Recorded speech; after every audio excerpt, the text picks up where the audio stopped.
வணக்கம் மக்களே, இன்றைக்கி நம்ம என்ன பார்க்க போகிறோம்னா காஞ்சிபுரம் இட்லி பார்க்க போகிறோம். அதுக்கு தேவையான பொருள் என்னென்னா இந்த அளவு, இந்த டம்ளர் அளவு, இது 200 கிராம். இந்த அளவு, இந்த அளவால் 200 கிராம் பச்சரிசி, 200 கிராம் புழுங்கரிசி, 200 கிராம் உளுந்து, 2 ஸ்பூன் வெந்தயம். இது மூணையும் ஊற 3 மணி நேரம் ஊற வச்சிடணும்.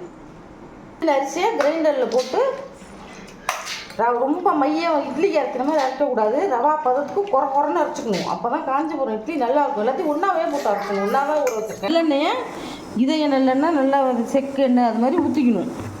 ஊற்றி கலக்கி அதில்